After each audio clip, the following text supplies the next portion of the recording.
माझी भाची आराध्या लोंढे ही या डॉक्टर म्हस्के हॉस्पिटलमध्ये ॲडमिट होती. तिला अपेंडिसायटिसचा त्रास होता असं डॉक्टरांकडे आल्यानंतर कळाले. त्याच्या आधी तिला भरपूर वॉमिटिंग आणि ॲब्डॉमिनल पेन होतं, पण डायग्नोसिस व्यवस्थित न झाल्यामुळे थोडा वेळ गेला. पण आता जेव्हा इथे ॲडमिट केलं आणि ऑपरेट झालं त्यानंतर तिला बराच फरक पडला आणि तिला दोन दिवसामध्ये बराच फरक झाल्यामुळे डॉक्टरांनी घरी देखील सोडले. तर हा अनुभव खूप छान होता.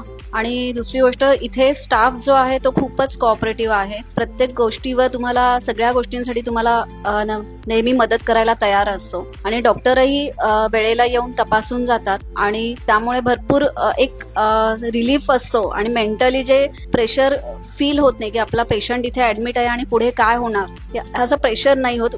रिलॅक्स वाटतं आणि पेशंट बरं वाटल्यानंतर ते खरंच जाणवलं की हॉस्पिटलचं ॲटमॉस्फिअर किती छान आहे.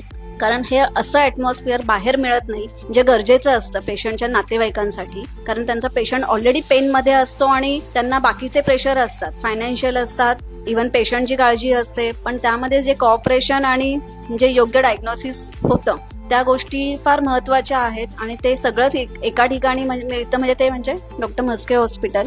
त्यामुळे मी याच्यानंतरही माझ्या आईला आत्ताच तिलाही हेड इंजुरी झाल्यामुळे थोडंसं बरं नव्हतं, तर त्याने तिला इथेच ॲडमिट केलं आणि हॉस्पिटलच्या स्टाफने भरपूर मदत केली या गोष्टींसाठी. तर त्यामुळे मला असं वाटतं की सगळ्यांनी हा विचार नक्की करावा पेशंटला रेफर करताना, की जिथे पेशंटचं डायग्नोसिस आणि ट्रीटमेंट होणार आहेच, पण त्याबरोबर तुम्हाला जे कॉपरेशन मिळतं आणि जे तुम्हाला जे रिलॅक्स फील होतं पेशंट ॲडमिट केल्यानंतर, ते इथे मिळतं. त्यामुळे नेहमीच माझा प्रेफरन्स या हॉस्पिटलला राहील आणि मला असं वाटतं मी हे इतरांनाही सजेस्ट करेल.